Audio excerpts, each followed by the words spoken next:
Abra a Bíblia comigo no terceiro capítulo de Eclesiastes, livro de Eclesiastes, capítulo no terceiro capítulo, capítulo 3, a partir do versículo número 1, nós vamos ler então essa passagem bíblica. Eu quero conversar com vocês sobre discernindo os tempos. Esse é o tema da palavra de hoje, discernindo os tempos. Eu tenho aviso das crianças aqui, já foi dado? Já? Então tá. Vamos ler juntos? E a Bíblia diz que para tudo há uma ocasião certa. Há um tempo certo para cada propósito debaixo do céu. Tempo de nascer e tempo de morrer.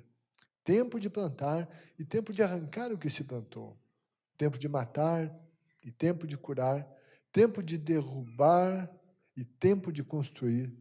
Tempo de chorar e tempo de sorrir. Tempo de plantear e tempo de dançar. Tempo de espalhar pedras e tempo de ajuntá-las. Tempo de abraçar e tempo de se conter. Tempo de procurar e tempo de desistir. Tempo de aguardar e de jogar fora. De guardar e tempo de jogar fora. Tempo de rasgar, tempo de costurar. Tempo de calar e tempo de falar. Tempo de amar e tempo de odiar. Tempo de lutar e tempo de viver em paz. O que ganha o trabalhador com todo o seu esforço? Tenho visto o fardo que Deus impôs aos homens. Ele fez tudo apropriado ao seu tempo. Também pôs no coração do homem o anseio pela eternidade. Mesmo assim, ele não consegue compreender inteiramente o que Deus fez. Descobri que não há nada melhor para o homem do que ser feliz e praticar o bem enquanto vive. Descobri também que poder comer, beber, ser recompensado pelo seu trabalho é um presente de Deus. Sei que tudo que Deus faz permanecerá para sempre. E isso nada se pode acrescentar e disso nada se pode tirar. Deus assim faz para que os homens o temam. Amém? Fecha os olhos, Pai. Obrigado por tua linda palavra. Obrigado pela sabedoria da tua palavra. Muito obrigado. Espírito Santo, fala conosco agora à tarde por meio da palavra de Deus. Vem, Espírito Santo, e enche esse lugar com a tua graça. Em nome de Jesus. Amém. Amém. Amém. Vamos sentar, gente?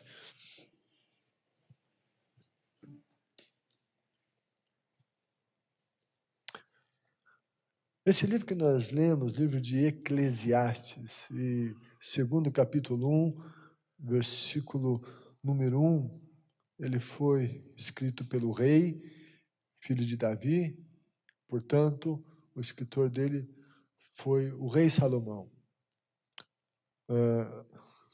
tido como o grande sábio, uma sabedoria que ninguém do seu tempo alcançou. E nesse livro, ele vem com a visão do homem debaixo do sol. E essa expressão, debaixo do sol, no livro de Eclesiastes, é repetida por 27 vezes, essa expressão, debaixo do sol. E em meio a essa visão, debaixo do sol, ele abre vislumbres sobre Deus e o que vai além do sol. Então, ele vai escrever dessa maneira, de uma maneira muito poética, muito interessante, muito sábia. É um livro de difícil interpretação, mas é preciso que se entenda esse propósito. E é muito possível que os primeiros destinatários do rei Salomão fossem os pensadores do tempo dele. E possivelmente aqueles que eram de fora de Israel, alguns israelitas, mas esse rei, ele se relacionou com outros reinados, ele fez várias alianças, e e ele se relacionou com outros mais do que deveria, na verdade. E então, ele tinha essa relação com os pensadores e os outros vinham de fora para ouvir a sabedoria de Salomão. Então, os filósofos da época vinham filosofar com esse homem. Então, é muito possível que ele escreveu esse livro com a intenção de alcançar o coração dessas pessoas, desses pensadores, desses filósofos da época, que olhavam a vida muito aqui, debaixo do sol. Então ele vai, de alguma maneira, descer no nível desses homens e faz as considerações debaixo do sol, e com isso ele faria um link com esses pensadores, essas pessoas, seria uma identificação com eles, com, de alguma maneira, o modo de pensar deles, para então levá-los a uma reflexão a respeito do transcendente. E essa é a razão que então ele constrói esse texto, escreve esse livro. Eu fico imaginando que a estratégia que Paulo usou. Ele disse que ele se fez de tudo para todos, para de alguma maneira alcançar alguns. Ele fez alguém debaixo de lei para alcançar os que estavam debaixo da lei. Ele se fez de alguém sem lei para alcançar os sem lei. Contudo, dizia ele, estava debaixo da lei de Cristo. E homens que tiveram essa capacidade, que tiveram essa habilidade dada por Deus para refletir e serem estratégicos no testemunho de Deus e da palavra de Deus. Esse capítulo específico, esse terceiro capítulo que lemos, e o começo dele vem uma afirmação absoluta. Ele vem e diz que para tudo há uma ocasião certa. Tem uma ocasião certa para tudo, diz o texto. Há um tempo certo para cada propósito debaixo da terra. Então ele fala do tempo, da ocasião, propósito certo, e as coisas. E muitas vezes as pessoas fazem coisas certas, mas em ocasiões erradas. E daí não se acaba bem. A Bíblia ensina que tem um propósito, um tempo. Deus é um Deus ordeiro, ordenado de cada coisa ao seu tempo. E nós vemos isso desde a criação. Um Deus de ordem, ele criou todas as coisas. Antes ele criou a luz, sem luz nada poderia acontecer. E depois faz separação entre água e terra, para que as outras coisas pudessem vir. Enfim, é um Deus que faz as coisas a seu tempo. Na criação, item a item da criação veio no tempo certo. Se viesse antes, não daria certo. Não subsistiria. Deus é um Deus sábio. Então, ele tem um tempo para todas as coisas. E quando a gente lê aqui, nós não vamos falar de todos os itens dessa passagem bíblica. Se fôssemos nos aprofundar em cada uma dessas frases, nós teríamos uma mensagem. Então, nós vamos citar algumas coisas, vamos arranhar a superfície. Mas eu diria que aqui, quando ele fala de tempo, esses tempos, tem alguns deles que mexem muito com as emoções, com a alma. Com a alma. Você quer ver? E no versículo 2 ele dá essa introdução. O que ele começa a falar? Ele fala que há tempo de nascer e tempo de morrer. Tempo de nascer e tempo de morrer. Ele está falando de uma realidade. E a Bíblia é um livro de fé, do sobrenatural, do transcendente, mas também é um livro da realidade. Não é um livro de utopias. Não, é um livro de verdades. E lida com a verdade. E está dizendo que há o tempo de nascer, e esse tempo é maravilhoso. Tempo de nascer, tempo quando o neném está para chegar, e nasce, o tempo do nascimento, que alegria. Mas daí ele vai dizer que tem um tempo de morrer. E daí, isso mexe muito com as nossas emoções de maneira negativa. O nascer mexe conosco de maneira positiva. Morrer, sabe, esse é um tempo que ninguém gosta. Mesmo porque, na essência, o homem não foi feito para morrer, foi feito para viver sempre. Foi o pecado que gerou morte. Se não fosse o pecado, o homem não morreria, mas na sua essência, o homem foi feito para viver sempre e não morrer. Então a morte é algo estranho. Contudo, entrou o pecado e a morte, embora seja difícil, estranha, ela é realidade. E a Bíblia nos ensina a encarar as realidades e ela nos apresenta as realidades. E a Bíblia está dizendo que tem um tempo de morrer. Isso é triste. Versículo 4 diz que tem tempo de chorar e tempo de rir. E a Bíblia fala de morte e ela aborda esse assunto. E tem muita gente que não aceita a realidade da morte. Eu conheço um caso de um casal que perdeu uma filha, acho que tinha uns 11 anos, e eles têm o quarto dessa filha até hoje, que limpam, que está todas as roupas, que está tudo lá e que ninguém mexe. Eles não entenderam que tem um tempo de morrer, que a morte é uma realidade e que não adianta querer negá-la, porque ela existe. Aqueles que não a encaram e que não assumem essa realidade sofrem muito mais. A morte nos faz sofrer. Ela nos faz sofrer. Mas ela fica muito mais sofrível, por assim dizer, quando a gente não aceita a realidade dela.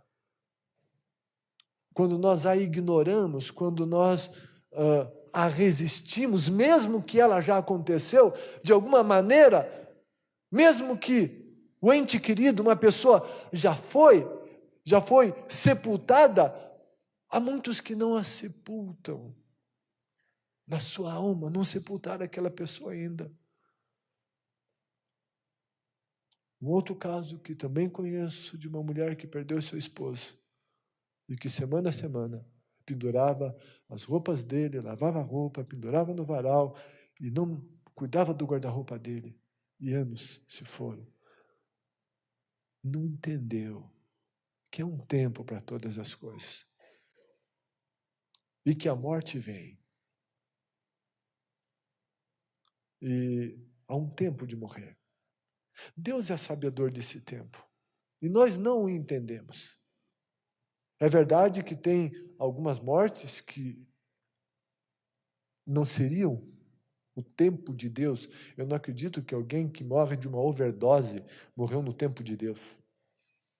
Foi alguém que adiantou a sua morte.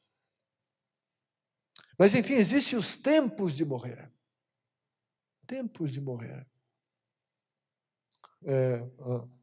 Aqui na reunião da manhã estava a família do pastor Miguel Azevedo, que faleceu, 86 anos. O tempo de morrer. O tempo de morrer para o pastor Miguel foi 86 anos, mas no ano passado, isso foi no mês de novembro, dezembro, né? Dezembro. Morreu uma menina aqui da igreja de 15 anos de ataque cardíaco. Servia a Deus, que temia a Deus. Morreu. Tem um tempo. Por alguma razão foi o tempo dela. Assim como foi o tempo do pastor Miguel. É preciso que se entenda isso. Que isso é uma realidade em relação a outros. E tem coisas que não adianta o resistir. O resistir. Pois elas são realidades da vida. São os tempos. E esses tempos mexem com as emoções. Tem tempo de rir e tempo de chorar. E o choro é um recurso que Deus nos deu. Mas tem um tempo para ele. Esse tempo não pode durar a vida toda. Tem um tempo. Tem tempo de chorar e tem tempo de sorrir. E a gente tem que vivenciar esses tempos. Quando é para chorar, eu tenho que chorar. Se eu não chorar quando era para chorar, esse choro vai me fazer falta lá no futuro, isso pode me afetar. E quando tenho tempo de rir, ei, vamos rir, vamos aproveitar. São os tempos da vida. E nós precisamos discernir esses tempos. Vivendo o seu tempo de cada vez. Só que tem gente que tem o tempo de rir, ela ri com medo que daqui a pouco, e já pensando no tempo que vai chorar. Não. Ria, ria, se alegra. E a Bíblia diz, alegrem-se com aqueles que se alegram, e chorem com os que choram. Veja como a Bíblia é um livro de verdade, de realidade. É preciso cuidar com o evangelho triunfalista que existe por aí, que anuncia uma vida em Deus, que não se chora, que não se sofre nenhuma derrota, que não dói nada, que,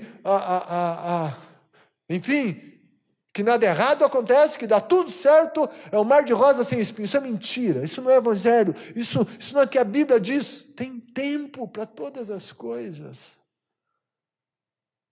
E é preciso entender que Deus é o Senhor desse tempo. E que nós precisamos, nesses tempos, confiar nele. Confiar nele que ele estará conosco. Jesus disse, eu vou estar com vocês todos os dias, até o fim. Ele está dizendo, eu vou estar com vocês em todos os tempos. No tempo do nascimento e no tempo da morte. Em todos os tempos eu vou estar com vocês. Ele é Senhor do tempo. Ele nos envia o seu Espírito. E quando a gente fala no Espírito Santo, a gente fala no poder do Espírito Santo. No dunamis do Espírito, aquele poder explosivo. Isso é glorioso, maravilhoso. O poder do Espírito para fazer coisas, para libertar, operar milagres. E esse é o poder do Espírito, isso acontece. Mas Jesus agiu no poder do Espírito, e no poder do Espírito ele fez maravilhas. Ele se referiu ao Espírito como esse poder, como o Espírito da verdade, mas ele também chamou o Espírito de Consolador. Sabe por que o Espírito é consolador? É porque a gente precisa de consolo na vida. Sabe quando a gente precisa de consolo? Quando a gente tem dor, tem luto, tem perda, tem sofrimento. Espírito Santo é consolador. Jesus o chamou de consolador. Ele disse, eu vou, mas eu vou enviar o consolador, aquele que consola. Aquele que vem à nossa alma e que nos consola.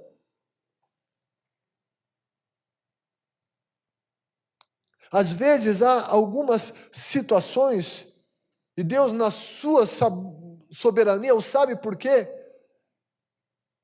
Que as coisas não acontecem como nós gostaríamos que elas acontecessem. Então é preciso consolo. Um consolo. Nós precisamos buscar o poder do Espírito e também o consolo do Espírito. Entendendo que há um tempo para todas as coisas, mas que em todo tempo o Espírito está sobre nós. E o Espírito está conosco. Mas esses são os tempos que mexem com a alma. Os tempos de dificuldade. Aqui fala de amor e ódio. Diz que há tempo de amar e tempo de odiar. O tempo de odiar é o tempo em que a gente desobedece, em que a gente peca. E nós temos que odiar o nosso pecado, temos que reconhecer as nossas falhas e odiar esses comportamentos. Nós temos que odiar o tempo da iniquidade. Esse ódio não é em relação a pessoas, mas tem tempo que a gente tem que odiar certas coisas. Há tempo de odiar e há tempo de amar. E quanto a pessoas, todo tempo é tempo de amar. E Jesus disse que nós temos que amar inclusive os nossos inimigos. E é preciso discernir, sabe? Tem alguns comportamentos meus que eu não tenho que sentir dozinha de mim, eu fiz isso por causa do outro, daquele, que eu não tenho que ficar justificando, não, eu tenho que odiar esse negócio, eu errei. Eu preciso de graça de Deus para mudar de vida. Tempo de amar, tempo de odiar. Que nós tenhamos a consciência da morte e da vida, do choro e do riso. Quando a morte acontece, vem o choro. Morte e choro estão ligados. Existe o luto, e o luto precisa ser vivenciado e não negado. Contudo, tem um tempo. A vida inteira não pode ser um luto. E se a vida inteira está sendo um luto, se a vida inteira está sendo só choro, nós não estamos discernindo os tempos. E não estamos vivendo os tempos como deveríamos vivê-los.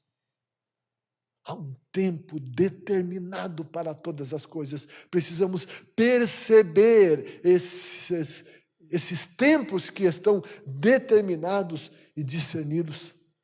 Esses tempos que se referem à nossa vida pessoal. Esses tempos que se referem ao mundo. É preciso discernir os tempos. Jesus ensinou a discernir os tempos. Alguns tempos aqui que eu diria que são os tempos de decisões. Versículo 2, na segunda parte, diz que tem o tempo de plantar e o tempo de arrancar o que se plantou.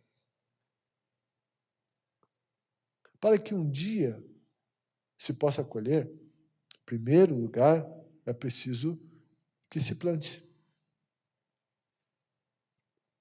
Gálatas 6,7, a Bíblia diz que tudo o que o homem semear, ele vai colher. Eu sempre faço aqui e mostro, relembro, faço essa ressalva de que o que a Bíblia diz, esses dias eu falei nisso inclusive, enfim, ela não diz que tudo que acontece na vida é resultado de semeadura, mas ela diz que tudo que semearmos, vamos colher. Exemplo de Jó. Jó não semeou aquele momento da vida dele, mas aconteceu. Tem muita coisa que acontece não por causa de semeadura, é por causa da ação maligna, da maldade humana, da presença do pecado. Mas tudo que a gente semear, isso vai colher. E a Bíblia diz que tem um tempo de plantar.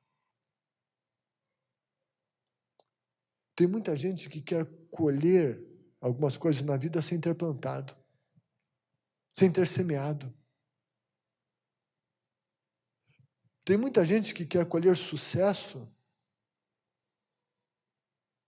sem nunca ter se empenhado e se esforçado e se dedicado. Tem muita gente que quer ter, às vezes, um bom resultado financeiro na vida, mas sem uma gestão sábia dos recursos financeiros que Deus lhe deu. É uma questão de discernir tempos. Mas há um sério problema na vida das pessoas, e isso acontece muito com os brasileiros que não pensam que o futuro virá e que é preciso um preparo para o futuro. Gente que acha que nunca vai ficar velho e que não se prepara para a velhice. Vive um tempo onde de repente tem uma condição, uma saúde, um recurso, um ganho, e o que vem sempre está torrando tudo, gasta tudo, entra no consumismo,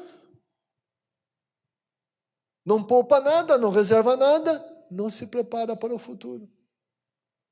Não semeia, não entrega o seu dízimo, não faz o seu preparo, e quando chega o tempo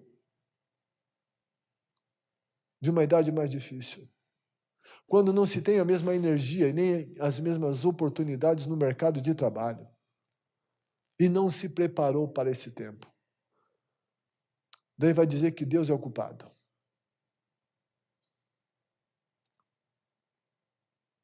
Não terá o que colher se não semeou antes. Há um tempo de plantar e depois um tempo de arrancar aquilo que se plantou, o tempo da colheita. E a gente precisa discernir os tempos. Os tempos de hoje, e olhar para os tempos do futuro. A regra da semeadura e da colheita, ela é infalível. Em tudo na vida, eu falei aqui do exemplo financeiro, exemplo dos relacionamentos. Relacionamento conjugal ou com a família, sabe? É semeadura e colheita. O que a gente tem semeado nos nossos relacionamentos? A Bíblia diz que a gente tem que pagar o mal com o bem. E a Bíblia diz que não é para a gente se cansar de fazer o bem. E que a seu tempo nós colheremos. Então, se alguém me faz o mal, eu vou retribuir com o mal, a semente que eu estou semeando é do mal. E o que eu vou colher no futuro é coisa má. Mas agora, se alguém me faz o mal, eu semeio o bem, o que eu vou colher na frente vai ser o bem. Não, mas não é justo, porque, não é certo, me faz o mal, como é que eu vou fazer o bem? Pois é, a Bíblia diz que é assim. E quando eu faço isso, eu também estou usando discernimento de tempo, porque é uma questão de semeadura. Se eu recebo o mal, a Bíblia diz que eu tenho que fazer o bem, que eu tenho que semear o bem. Nossas palavras são sementes. O pastor Silvio falou aqui na caminhada de conquistas sobre semeando com palavras. Orações são sementes. Orações. Tem muita oração que eu estou vendo resposta dela e resultado dela hoje. Orações que eu fiz há 10, há 15, há 20 anos atrás, há 25 anos atrás. De repente as coisas estão acontecendo hoje. Tem outras orações que talvez eu fiz ontem e estou tendo resposta hoje, não sei. Enfim, mas oração é semente. E tem gente que não se empenha na semeadura da oração e reclama que não tem resultados. Orações são sementes. Eu estava conversando com o pastor Bira aqui sobre algumas orações que a gente tem feito, que a gente está insistindo. Sabe, são sementes. Nós precisamos semear orações. Há tempo de plantar e há tempo de arrancar aquilo que se plantou. É preciso acreditar nessa verdade bíblica e entender os tempos. Saber que há tempo. Há tempo para todas essas coisas. A Bíblia diz que há tempo de abraçar e tempo de se conter. Há muitos que não abraçam quando deveriam abraçar. E que abraçam quando não deveriam.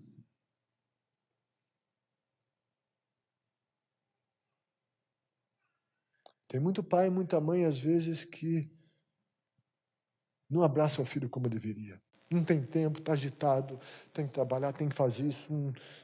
Não abraça o filho, não investe em abraçar o filho. E depois vem um tempo que quer abraçar o filho não quer mais o abraço, passou o tempo. Mas, enfim, nunca é tarde para buscar resgates. Mas, sim, tem uma dificuldade. Alguém disse que abraçar é muito saudável. Já ouvi coisas que dizem que nós teríamos a necessidade de 7 abraços por dia, uma coisa assim. Isso é muito bom. Para abraçar, né? Esses dias parece que foi o dia do abraço, né? Então, ok, isso é bom. Vamos abraçar, tem tempo de abraçar. E aproveite todos os tempos que dá para abraçar. Mas a Bíblia diz que há tempo de se conter. Não é todo o tempo que é tempo de abraçar.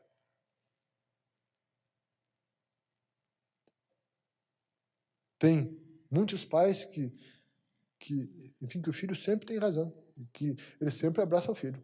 O filho fez errado, aconteceu alguma coisa lá com o vizinho, com o amigo, o filho está sempre certo, ele sempre abraça o filho, sempre diz que está certo. Não é assim não. Tem tempo que tem que se conter. Dizer, não, você está errado. Tem um tempo de confrontação. Às vezes, essa questão do pequenininho está indo, ele tropeçou, caiu no chão, já vem o pai e a mãe, né, super apavorado, juntando o que aconteceu, tadinho dele, não sei o quê. Não, caiu. Deixa ele ali, deixa ele levantar sozinho, se contenha. Deixa ele aprender um pouco sozinho, enfim, levantar um pouco sozinho. Não tem que abraçar toda hora e por qualquer coisa. Isso não é ser um bom pai e uma boa mãe. Isso é criar um manhoso, uma manhosa, que não vai saber lidar com o sofrimento e com a adversidade. Isso no exemplo da criação de pais e filhos. Mas sabe, muitas vezes às vezes a gente quer ser Deus na vida das pessoas. E a gente quer abraçar tudo, a gente quer fazer tudo por elas, e se tem um sofrimento, a gente quer evitar o sofrimento de tudo e de todo mundo. E há momentos que o que a gente pode fazer é orar. E tem coisas que nós temos que ter entendimento de qual é o nosso limite. Vamos estar por perto, amar e cobrir em oração. Mas às vezes, infelizmente, as pessoas têm que vivenciar algumas coisas difíceis na vida para que elas possam aprender. Isso é o tempo de se conter. Para que as realidades da vida sejam entendidas. Muitas vezes, quando você está conversando com alguém, de repente alguém começa a chorar, daí a nossa tendência é ir e abraçar. Calma, às vezes essa pessoa tem que chorar. Porque se você já vai abraçar, ela não colocou choro para fora. E talvez ela tenha que colocar esse choro para fora. Deixa chorar, se contenha, depois vem o tempo de abraçar. Discernir esses tempos, quando a gente consegue discernir esses tempos, sabe, nós desfrutamos muito mais de Deus, da graça de Deus, da bênção de Deus. Nós somos melhores instrumentos de Deus. E tem um outro tempo aqui, esse tempo, esse é complicado. E a Bíblia diz que tem o tempo de calar e o tempo de falar. E ela está falando aqui antes do tempo de calar do que o de falar. E muitas vezes discernir esse tempo não é muito fácil. A Bíblia diz no livro de Provérbios, capítulo 25, 11, que a palavra proferida no tempo certo é como frutas de ouro incrustadas numa escultura de prata. Maçãs de ouro em salvas de prata. Livro de Tiago, capítulo 5, versículo 19, diz que nós devemos sempre estar muito prontos para ouvir, mas tardios para falar e tardios para se irar. Precisamos discernir o tempo de falar e o tempo de calar. Tem gente que acha que todo o tempo é tempo de falar.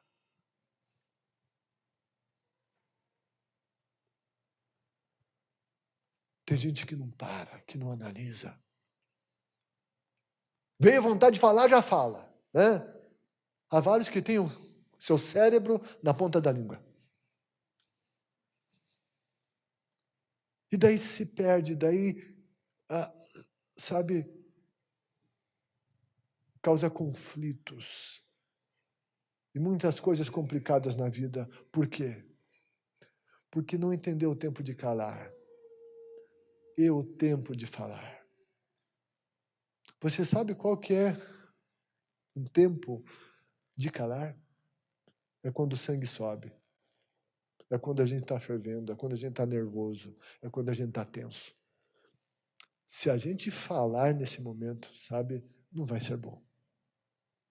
99,9% de chance de errar. Quando a gente está nervoso, a gente está de sangue quente, vamos calar a boca. Não vai prestar se a gente falar. Às vezes surgiu uma dificuldade, uma tensão lá, de repente não se controlou e não era tão grande o problema assim. Mas porque a gente não pensa, a gente fala. Aquela dificuldade que era até pequena, ela se agiganta. Não porque ela era gigante, porque nós a agigantamos porque não soubemos nos calar. E daí tem gente que vai dizer, não, porque eu sou transparente. Transparente coisa nenhuma, isso não tem nada a ver com transparência, não. Isso tem a ver com imprudência. Isso tem a ver com falta de vigilância. O salmista disse, Deus coloca uma guarda à minha boca. Essa expressão da NVI Almeida diz um guarda na minha boca.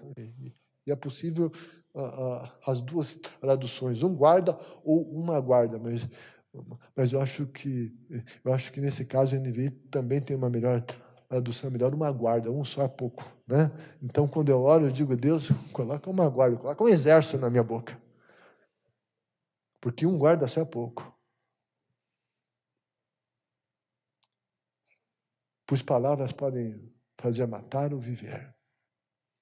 Então, o tempo da atenção, e isso me lembra, uma vez eu ouvi um líder, certo? Esse líder, né, aqui da primeira igreja, né? Mas uma vez ele me disse assim, olha, uma irmã lá tal fez aquilo, eu cheguei em casa, eu soube daquilo, mas já liguei na hora. Já liguei com sangue quente mesmo para dizer o que é. Onde que se viu? E assim que eu faço. Eu pensei, meu Deus, ainda bem que eu não estou debaixo da liderança dele.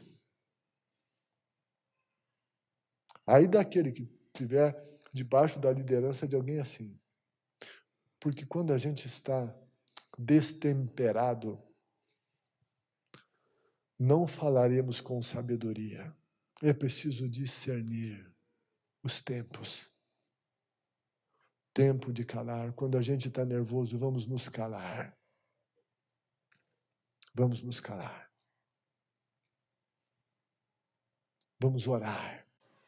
Vamos colocar a causa diante de Deus. Ouvir Deus. E falar debaixo da orientação de Deus. E uma oração que eu faço é: Deus, me ajuda a saber quando não falar e quando falar. E quando falar, como falar. Que o Senhor me dê essa graça. Há tempo para todas essas coisas. E algumas coisas que são para todo o tempo. Versículo 11, ele disse: também pôs no coração do homem o anseio pela eternidade. E aqui ele está falando do tempo eterno. Outra versão diz que Deus colocou a eternidade no coração do homem. Deus colocou no homem o anseio pela eternidade. E aqui é Antigo Testamento. Lá no Antigo Testamento eles não tinham essa revelação do depois da morte, do que acontece, céu, inferno. Eles não tinham isso, mas sabe, já havia esse reconhecimento que no coração do homem há um anseio pela eternidade. Todo o tempo da vida é tempo para considerar a eternidade.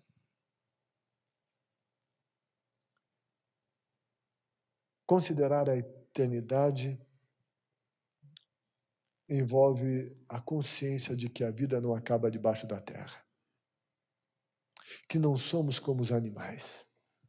Que tem mais e muito mais depois daqui. O anseio pela eternidade. O ser humano é eterno. Não é eterno como Deus. Deus é eterno no sentido de que ele não teve começo e não terá fim. Deus tem essa eternidade absoluta. Nós, os homens, tivemos um começo, mas não teremos um fim. Quando a vida acabar aqui, ela vai continuar em outro lugar. E todo tempo é tempo para considerar a eternidade. Para vivermos esse tempo nesta terra, considerando a realidade da eternidade. Há um tempo para todas essas coisas. Isso envolve considerar o tempo da volta de Cristo. Mateus 25:13, Jesus disse: portanto, vigiem, porque vocês não sabem o dia e nem a hora. E os tempos em que Jesus voltará estão chegando. Embora não se saiba exatamente qual dia, a hora, mas Jesus, ele falou dos sinais. Ele disse que nós teríamos que olhar para os sinais para discernirmos os tempos da volta dele. E todos os sinais indicam que Jesus está voltando. E nós precisamos nos preparar para esse tempo. E para esse tempo, nós sempre devemos nos manter preparados. Porque Jesus disse que nós não sabemos nem o dia, nem a hora. Que tenhamos esse discernimento do tempo. Que tenhamos a graça para discernir os tempos. Busquemos, então, discernir os tempos que mexem com a nossa alma. Os tempos que nos chamam a decisões. E aqueles que se estendem para toda a eternidade. Amém?